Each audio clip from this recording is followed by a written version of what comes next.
Cal. Bien, hermanos, ¿me oyen bien? Súper. Bien, ahí mi esposa dice que se oye bien. Ya con eso continuamos y vamos a la predicación, que como ustedes bien saben, hoy vamos a volver a lo que es nuestra predicación expositiva en la carta universal del apóstol Pedro. Amén. Así que usted tiene que prestar la máxima de las atenciones y honestamente hoy día el tema es algo largo. Voy a intentar, voy a intentar hacerlo hoy completo, pero si veo que no alcanzo, y para eso voy a poner acá el celular para tener una referencia, si veo que no alcanzo en lo que sería máximo 45 minutos, así que va a tener que usted estar atento. Vamos a dividirlo en dos, pero tengo toda la intención de poder compartir el mensaje de hoy en solo una predicación. Vamos entonces a Primera de Pedro, capítulo 3, y la lectura de esta mañana es básicamente de 7 versículos. Vamos a leer Primera de Pedro, capítulo 3, desde el versículo 1 al 7. Amén. Ya tiene ahí su Biblia o su artefacto electrónico para leer, porque es importante que siga la lectura. Dicho sea de paso, nosotros como iglesia utilizamos hoy, ¿cierto?, lo que es la Reina Valera 60, ¿ok? Son muy buenas Biblias, otras también. La Biblia de las Américas, una muy buena Biblia. Y ya en una traducción más dinámica, la NBI, es como un lenguaje más amistoso, podríamos decirlo así. También es una buena Biblia de referencia. Pero en traducciones literales, la Reina Valera y la Biblia de las Américas son muy buenas Biblias, se las recomiendo. Y nosotros utilizamos para nuestra lectura Valera 60.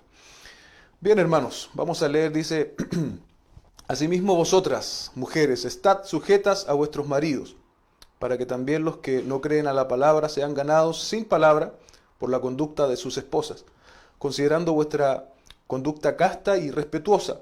Vuestro atavío sea el externo, no sea el externo de peinados ostentosos, de adornos de oro o de vestidos lujosos, sino el interno, el del corazón, en el incorruptible ornato de un espíritu afable y apacible, que es de grande estima delante de Dios.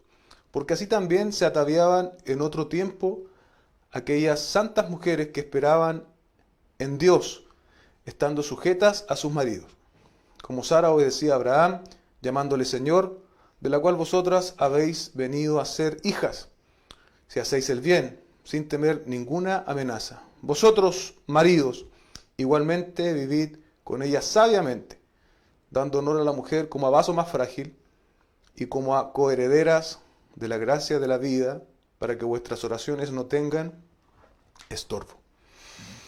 Dios, hemos dado lectura a tu santa palabra. Te pido que tú dirijas este tiempo.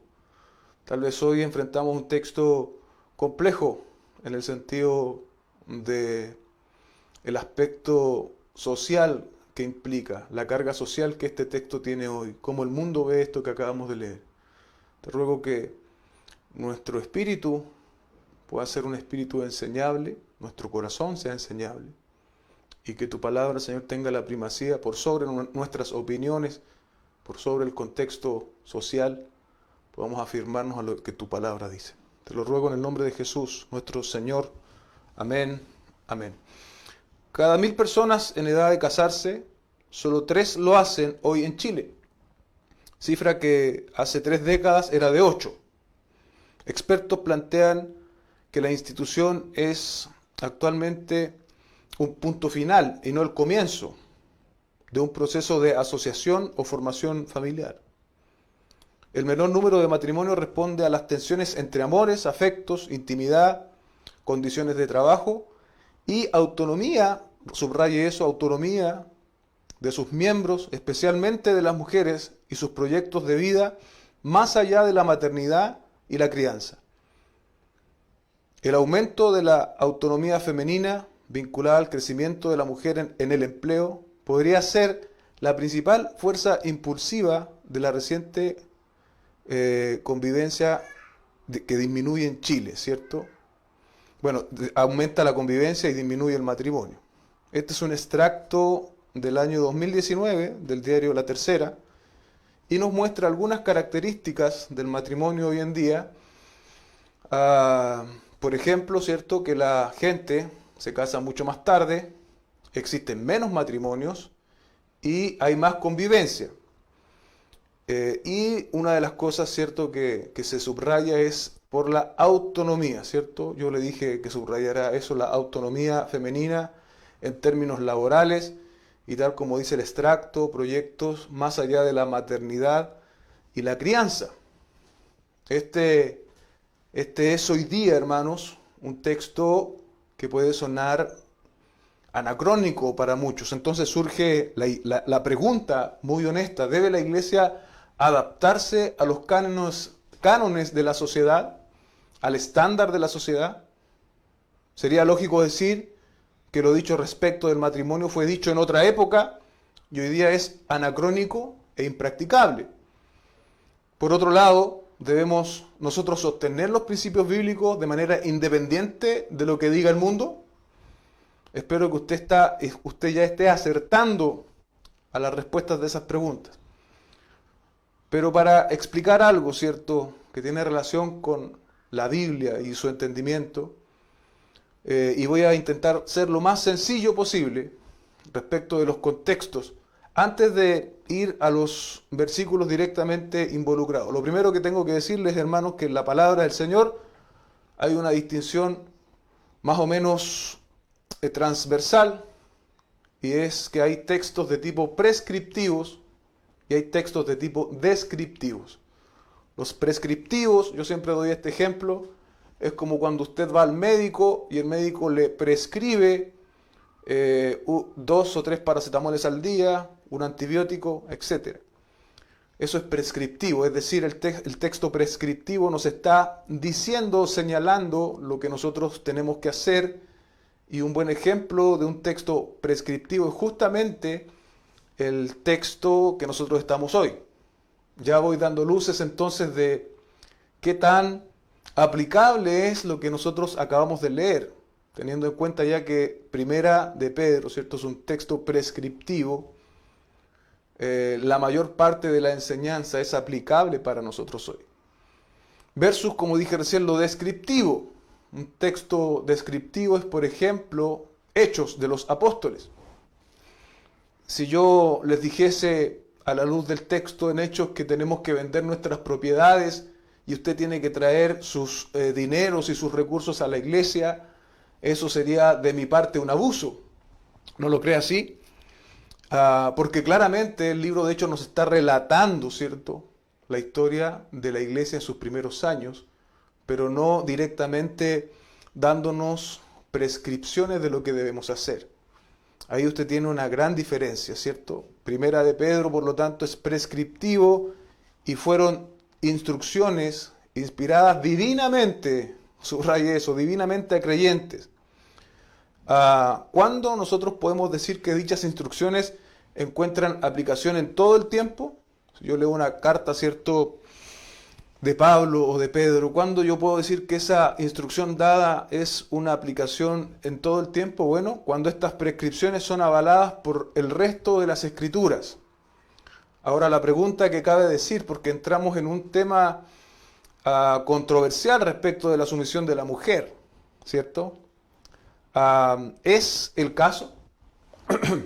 ¿Encuentra el aspecto de la sumisión, encuentra en el resto de la Escritura un aval? Y lo cierto es que sí. Lo cierto es que muy temprano, en Génesis capítulo 2, verso 18, vemos algo muy particular, ¿cierto?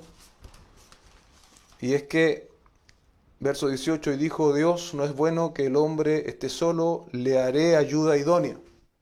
¿Sí? La mujer fue creada como ayuda para el hombre originalmente y antes del pecado. ¿Sí? Eso también es importante. Y fue, de hecho, creada desde la costilla del hombre. Entonces ahí ya vemos algo, ¿cierto? Pero que es mucho más claro, amados hermanos y hermanas, en Primera de Timoteo, capítulo 2, donde el apóstol Pablo hace eco de este relato bíblico, ¿cierto? Como un relato real, no como un mito, como incluso muchos creyentes quieren hoy día decir que es. Pablo ve el relato de Adán y Eva como algo real y así lo debemos asumir nosotros también. Dice Primera de Timoteo 2, 11 y 15, 11 al 15, dice, la mujer aprende en silencio en toda sujeción, se repite el término sujeción, porque no permito a la mujer enseñar ni ejercer dominio sobre el hombre, sino estar en silencio. Y note el argumento que ahora va a utilizar el apóstol Pablo. Porque Adán fue formado primero y después Eva. Y luego dice, y Adán no fue engañado, sino que la mujer siendo engañada incurrió en transgresión. Pero se salvará engendrando hijos si permaneciera en fe, amor y santificación con modestia. Solo no estamos predicando ese versículo 15, pero obviamente no está diciendo que la salvación es por engendrar hijos y por permanecer en la fe, amor, la salvación es por gracia. Se refiere más a la forma de vida que debiese tener una mujer creyente. Entonces, amados hermanos, vemos aquí un asunto de diseño, ¿cierto? Y es un asunto de diseño que el Señor ratifica ahora en el Nuevo Testamento. Por lo tanto, estos principios de sumisión, sujeción, son permanentes para toda la era de la Iglesia, independiente de lo que esté diciendo la sociedad hoy. No es una cuestión de dignidad, y en esto quiero ser muy enfático y lo voy a decir durante la predicación varias veces. No es una cuestión de dignidad, porque en términos de dignidad, el hombre y la mujer somos iguales delante de la presencia del Señor. Se ha pagado el mismo precio tanto por hombres como por mujeres, ¿cierto? La redención a través de Jesucristo. Pero hay una diferencia clara en la Biblia respecto de los roles. Por lo tanto, somos iguales en términos de dignidad, pero somos distintos en términos de roles dados por Dios. Y eso es muy importante establecerlo así. Dicha esta breve introducción, ¿cierto? Ahora sí vamos a ir al texto y lo vamos a dividir en tres. Vamos a dividir este texto en tres. Primero, la sujeción de la esposa cristiana. Segundo punto, la belleza de la esposa cristiana. Y tercero, los deberes del marido cristiano. Esos van a ser los tres puntos que vamos a compartir hoy. La sujeción de la esposa cristiana, versículos 1 y 2, ¿cierto? De 1 de Pedro capítulo 3. Asimismo, vosotras mujeres, estad sujetas a vuestros maridos, para que también los que no creen a la palabra sean ganados sin palabras por la conducta de sus esposas. Pedro está dirigiéndose aquí básicamente a mujeres casadas con no creyentes, así lo entendemos en el versículo 1. Pero es evidente que el consejo tiene alcances también en el caso del matrimonio cristiano. No tendría mucho sentido demandar sujeción a la esposa casada con un no creyente y luego concluir que la esposa casada con un cristiano puede ser rebelde, como leíamos, ¿cierto?, en la introducción, o autónoma. No tendría sentido pedirle a la que es casada, ¿cierto?, con un incrédulo, tienes que estar sujeta, para luego hacer la diferencia con aquella que está casada con un creyente, es decir, no importa cómo tú vivas. Claramente el principio de sujeción corre por ambos escenarios. Luego, dice, asimismo, vosotras, dice al inicio del texto. Quiere decir, bajo el mismo principio de sujeción que nosotros hemos compartido en semanas anteriores. Dice el 2.18, criados, estad sujetos con todo respeto a vuestros amos, ¿cierto? Hablamos de eso hace algunas semanas. Así, por eso el apóstol Pedro ahora dice, asimismo, vosotras mujeres. El mismo principio de sujeción. Ahora, la pregunta, ¿cierto?, es, ¿qué significa sumisión? ¿Qué significa sumisión? Eso es muy relevante para lo que nosotros estamos viendo hoy. La palabra griega es hupotazo, que significa subordinar, obedecer, someterse. ¿Escuchó bien? Subordinar, obedecer, someterse. Según el diccionario bíblico ilustrado Holman, sumisión es ubicación voluntaria. Subraye eso. Ubicación voluntaria de una persona bajo autoridad y liderazgo de otra. Eso es lo suficientemente claro, ¿cierto? Hermanos y hermanas que me están viendo y oyendo a través de internet. Ubicación voluntaria de una persona bajo autoridad y liderazgo de otra. El Señor le pide a las esposas que sean sujetas, ¿cierto? Que sean sumisas, que sean obedientes a sus maridos, ¿cierto?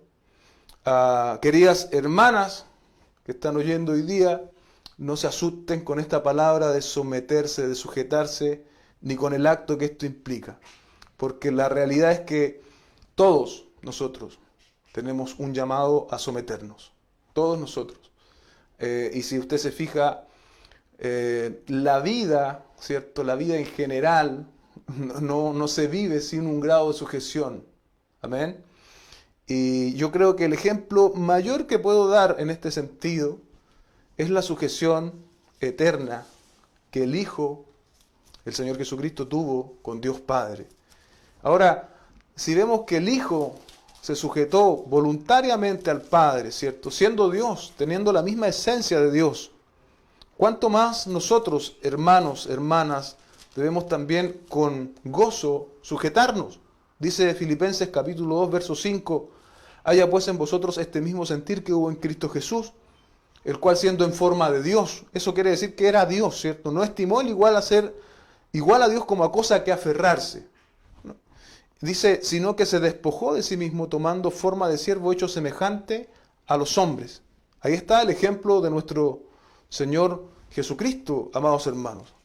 Por lo tanto, ahí otra vez debo enfatizar el asunto de los roles, no el de la dignidad. Porque, por ejemplo, cuando hablamos de la Trinidad, nosotros creemos que el Padre es Dios, el Hijo es Dios y el Espíritu Santo es Dios. Iguales en atributos, iguales en esencia. Sin embargo, en la Trinidad vemos cómo el Hijo se sujeta a la voluntad del Padre, siendo Dios. Aquí nosotros también estamos viendo en el texto cómo el apóstol Pedro, y también desde el Génesis, ¿cierto? Vemos que Dios demanda sujeción de parte de la mujer hacia el hombre. Efesios capítulo 5, versos 22 al 24. Las casadas estén sujetas a sus propios maridos como al Señor, porque el marido es cabeza de la mujer, así como Cristo es cabeza de la iglesia, la cual es su cuerpo y Él es su Salvador. Así que, como la iglesia está sujeta a Cristo, así también las casadas lo estén a sus maridos. El verso 23 dice, porque el marido es cabeza de la mujer, así como Cristo es cabeza de la iglesia. Aquí usted tiene otro argumento en el sentido de sujeción, porque la realidad, ¿cierto?, que describe el apóstol Pablo de Cristo como cabeza de la iglesia, como una realidad espiritual inmutable, el apóstol Pablo ahora la está igualando a la sujeción, ¿cierto?, que debe tener la mujer respecto de su marido.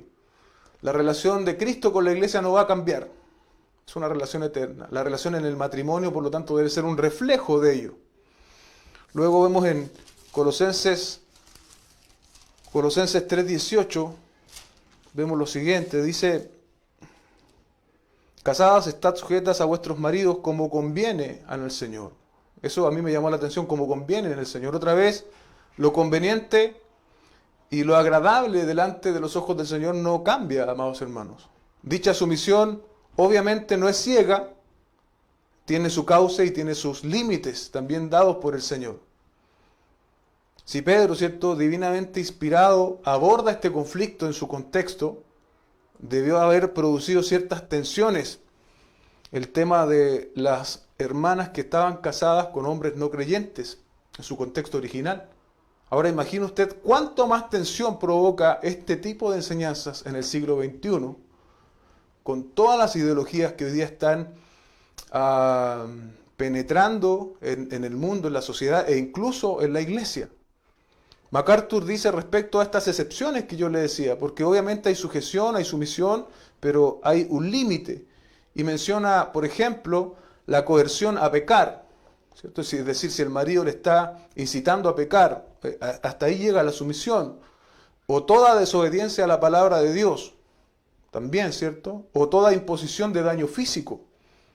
Por ejemplo, vemos en Hechos capítulo 4, versos 18 al 20, ¿cierto? Como los apóstoles dijeron, nosotros vamos a obedecer a Dios antes que a los hombres. Ese mismo principio rige en el caso de las mujeres que son casadas con no incrédulos.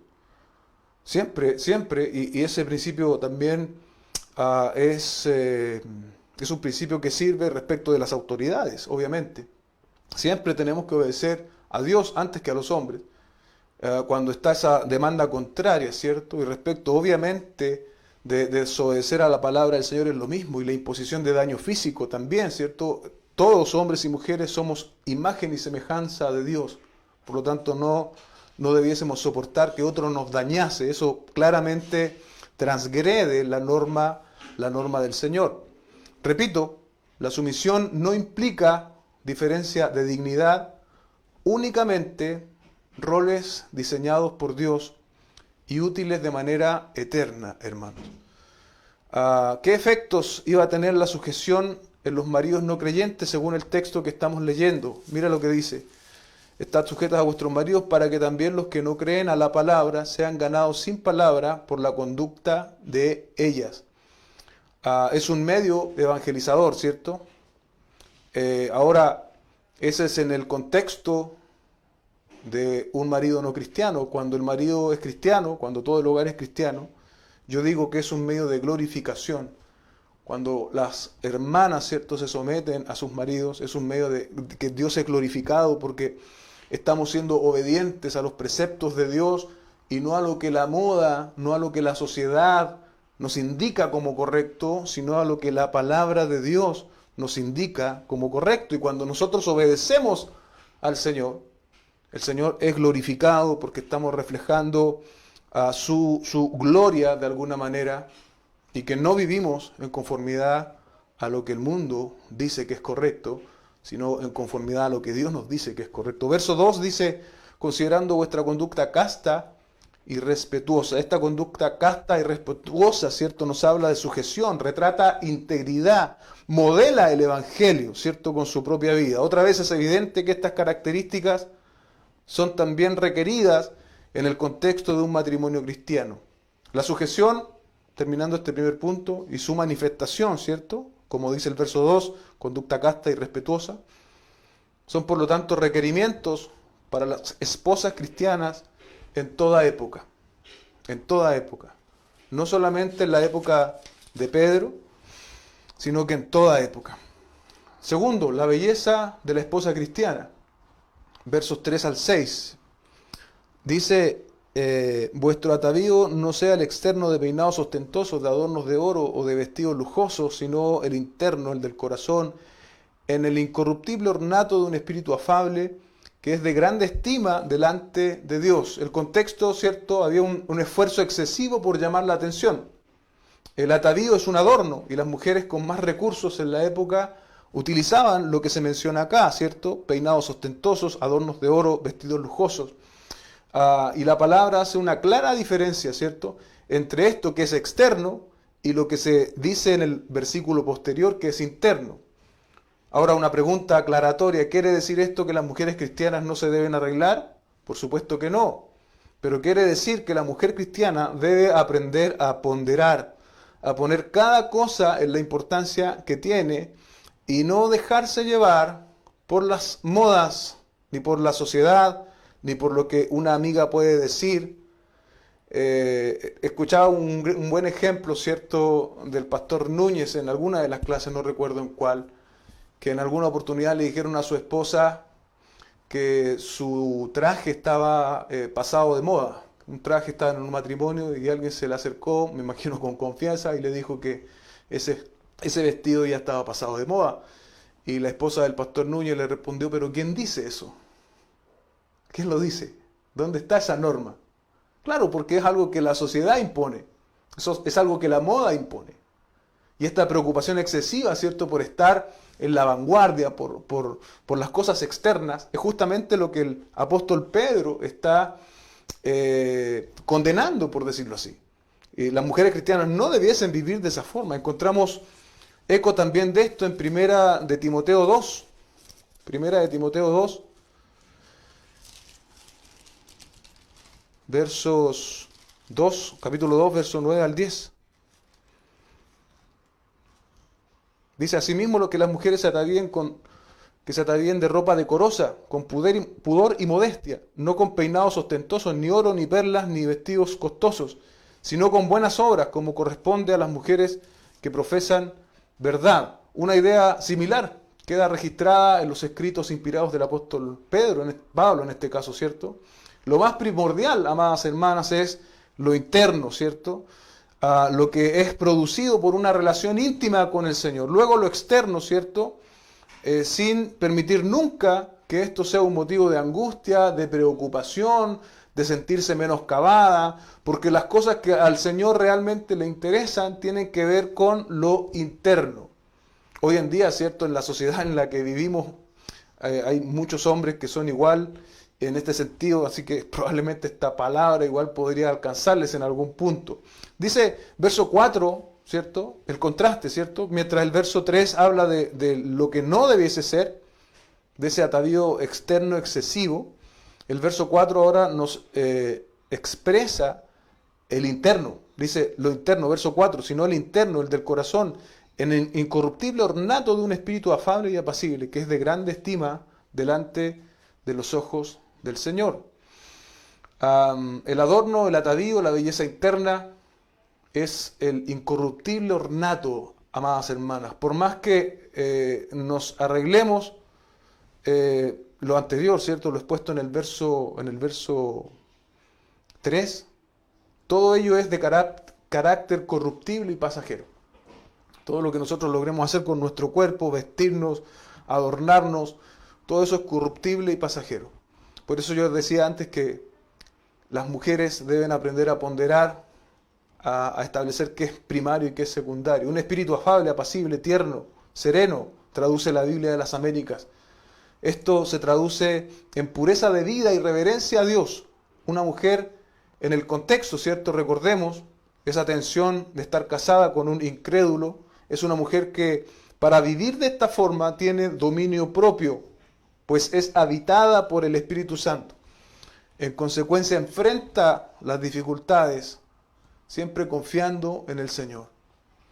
Lo que sigue es extraordinario, es grandioso, porque mira lo que dice, el espíritu afable y apacible, que es de grande estima delante de Dios. Una mujer cristiana que vive de esta forma podría ser tratada de anticuada, de sometida, pero a los ojos de Dios, amadas hermanas, el texto dice, es de grande estima delante de los ojos de Dios. Y una pregunta más, ¿cierto? Si es de estima delante de los ojos de Dios, ¿qué importancia puede tener lo que nos diga el mundo? Versos 5 y 6, hablando de la misma temática, no voy a ocupar demasiado tiempo en estos versículos, dice, porque así también se ataviaban en otro tiempo aquellas santas mujeres que esperaban en Dios, estando sujetas a sus maridos, de nuevo, ¿cierto? Sujetas a sus maridos. Y ahora el texto incluso nos provee un ejemplo, como Sara obedecía, por si hay dudas en esto, a Abraham, llamándole Señor, de la cual vosotras habéis venido a ser hijas, si hacéis el bien, ¿cierto? Sin temer ninguna amenaza. Pedro ahora ilustra con mujeres del Antiguo Testamento, mostrando esta belleza, este adorno, y se reafirma más aún la transversalidad de los principios expuestos, porque el propio Pedro acude, ¿cierto?, a modelarlo con mujeres del Antiguo Testamento, a mostrarlo con mujeres del Antiguo Testamento. Por lo tanto, los principios son válidos, amadas hermanas, tanto para las creyentes del Antiguo Testamento como ahora para las del Nuevo Testamento, que son ustedes. ¿Sí? No hay un cambio de dinámica, porque recordemos algo que hemos hablado los días miércoles, bien digo, respecto de la inmutabilidad de Dios. Dios es inmutable, su palabra es inmutable, sus principios son inmutables. Por lo tanto, lo que Pedro está haciendo aquí está reafirmando esa inmutabilidad en algo muy específico, que es la sujeción, es la belleza interna. Eso no cambia, amados hermanos. La sujeción y la belleza interna pueden ser hoy día a los ojos de la sociedad y del mundo características anticuadas y en extinción. No así en nuestro contexto. Debemos entenderlos, por lo tanto, como principios permanentes que hablan de roles dados por Dios. Subrayen eso, hermanas, roles, no dignidad. Somos hombres y mujeres igualmente dignos delante de la presencia del Señor. Pero hay roles que son distintos. Y claramente cuando uno ha leído toda la palabra del Señor se da cuenta que esos roles se mantienen independiente del contexto cultural o social. Ahora, para los maridos, si pensaban o pensábamos que nos estábamos salvando, punto número 3, voy a alcanzar, gracias a Dios, pensé que iba a ocupar más tiempo. Los deberes del marido cristiano. Así que ahí afírmense los casados. Afirmémonos, bien digo.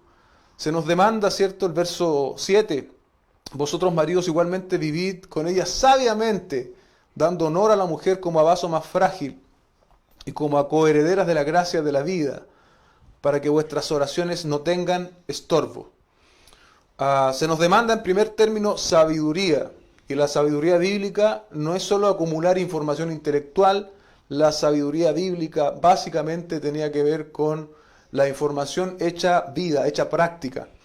Tanto la Biblia de las Américas como la NBI traducen como comprender, ¿cierto? Como vosotros maridos igualmente comprender a vuestras mujeres. Tiene mucho sentido, ¿cierto?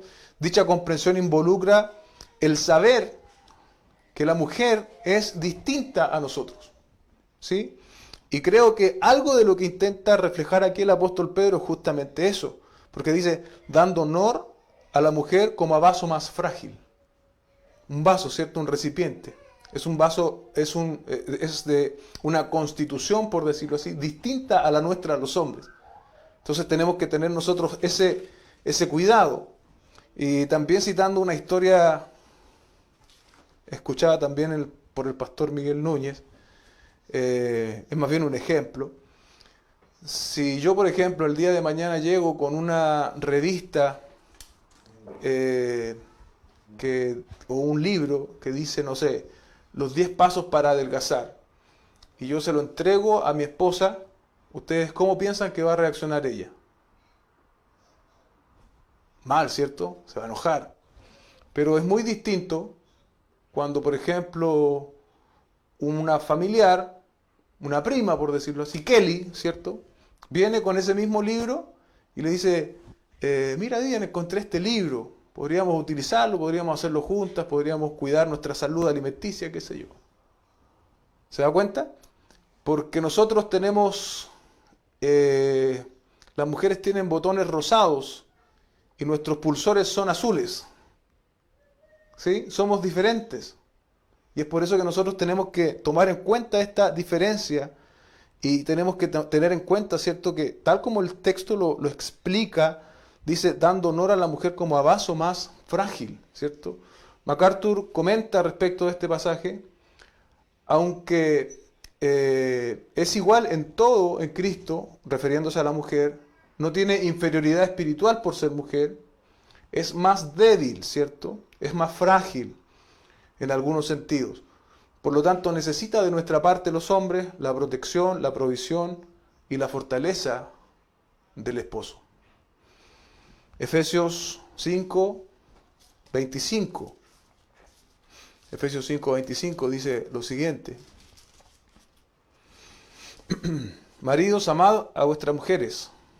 Y aquí el desafío, hermanos, es enorme. Así como Cristo amó a la iglesia y se entregó a sí mismo por ella. Como Cristo nos amó hasta la muerte, se entregó, sufrió, ¿cierto? Padeció. Ahora se nos está demandando a nosotros esa misma expresión de amor. Muchas veces, ¿cierto? No damos ese tipo de amor sin condición como la palabra nos demanda. Y luego el verso 28 dice, así también los maridos deben amar a sus mujeres como a sus mismos cuerpos.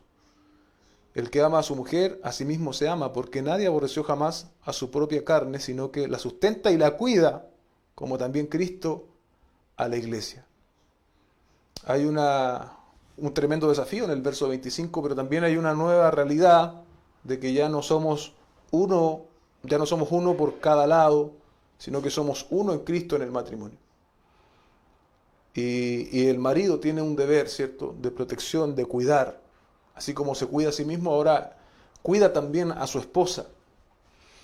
Y reafirmando algo que me parece también mencioné antes, pero ahora hacia los maridos, hacia nosotros los maridos, dice verso 3:19, maridos, amad a vuestras mujeres y no seáis ásperos con ellas. A veces la confianza, la cotidianidad, ¿cierto? El vivir tanto tiempo juntos, tantas horas, más hoy en el contexto de la pandemia, refuerza nuestras asperezas, refuerza la confianza genera muchas veces eso. Tenemos que cuidarnos, amados hermanos. No seáis ásperos con ella, porque tal como bien dice Pedro, son vasos más frágiles. Eso nos pone a nosotros en una gran responsabilidad y atención de estas demandas, ¿cierto? Hablábamos de las demandas, de los requerimientos antes hacia la mujer. Estos son para nosotros los hombres. Es particularmente interesante que en el contexto de las sinagogas del tiempo del Señor Jesucristo no se permitía la participación de mujeres en las reuniones. En el cristianismo esto cambió. Las mujeres pasaron a ser parte, ¿cierto?, de toda la labor y todo lo que la iglesia hacía, obviamente respetando los roles, ¿cierto? Y también el apóstol Pedro lo menciona aquí, dice, dando honor a la mujer que es vaso más frágil y como coherederas de la gracia. Y hay un versículo en Gálatas 3:28 que yo lo he oído muchas veces, mal utilizado, fuera de contexto, para afirmar que ya no es necesario que la mujer se sujete o se someta. Miren lo que dice el texto. Dice, ya no hay judío ni griego, no hay esclavo ni libre, no hay varón ni mujer, porque todos vosotros sois uno en Cristo Jesús. Ese versículo aislado, fuera de su contexto, podría ser perfectamente útil para decir que en realidad ya no hay que someterse. La mujer no tiene por qué someterse al marido. Ni siquiera el marido tiene que cuidar tanto a la mujer porque somos todos iguales. Pero lo cierto es que ese texto está dentro de un contexto más amplio, donde lo que el apóstol Pablo está haciendo es hablando de la salvación. Pablo no está borrando, ¿cierto?, con el codo lo que había escrito o lo que iba a escribir posteriormente en 1 Timoteo, por ejemplo. Él está ahora hablando en el contexto de la salvación y eso queda muy claro, solamente para claridad de los que están oyendo. Dice verso 25, pero venida la fe, ya no estamos bajo ayo, pues todos sois de Dios por la fe en Cristo Jesús, porque todos habéis sido bautizados en Cristo, de Cristo estáis revestidos. Y si usted lee más amplio, se va a dar cuenta que está hablando de la salvación, no de la sumisión. Entonces el versículo no es útil para hablar de la no sumisión, sino que es útil para hablar de que las mujeres son coherederas de la gracia, tal como mencioné antes, son iguales en dignidad delante de la presencia del Señor. El Señor pagó el mismo precio por ella que por nosotros, pero aún así los roles siguen manteniéndose permanentes. El texto termina con algo muy interesante respecto de nosotros los hombres, para que vuestras oraciones no tengan estorbo, dice el texto. Oraciones estorbadas. Los requisitos del marido no son negociables, y esto es muy relevante, ¿cierto? Porque nos está hablando de que cuando nosotros tenemos comunión con Dios, nosotros obedecemos sus mandatos. Hemos dicho algunos mandatos respecto de los hombres. Y cuando yo los desobedezco, yo estoy en lejanía, ¿cierto? En ese sentido, mis oraciones son estorbadas. Es como un cristianismo nominal, ¿cierto? Yo digo que soy cristiano, pero sin embargo, no soy sabio en el trato con mi mujer, no le doy honor, ¿cierto?, como vaso más frágil y como acoheredera de la gracia, sino que la tengo, ¿cierto?, descuidada y tengo, tal vez, un abuso de la posición que Dios me ha dado. Bueno, ahí yo estoy cayendo en una equivocación, en un pecado delante de la presencia del Señor, y en ese sentido mis oraciones serán estorbadas, ¿cierto? Habrá un muro. No puedo pretender tener comunión con Dios si yo no estoy en un esfuerzo constante por obedecer su palabra. ¿Se da cuenta? Y eso obviamente también debe ser llamativo. Amados hermanos, como conclusión, ¿cierto? La sociedad tiene definiciones y roles para el matrimonio, cada vez más flexibles, cada vez más licuados, cada vez más adaptables, y somos testigos de ello. Nosotros los creyentes debemos preservar la norma eternamente dada por Dios respecto de la constitución de la familia y del matrimonio.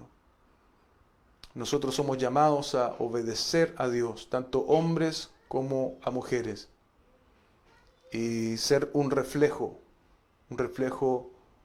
tal como lo menciona el apóstol Pablo, de Cristo y la iglesia, así también el matrimonio. Que el Señor nos ayude a poder aplicar esta enseñanza, para muchos anacrónica, anticuada, pero para nosotros los creyentes, una enseñanza no negociable, amados hermanos. Oremos al Señor.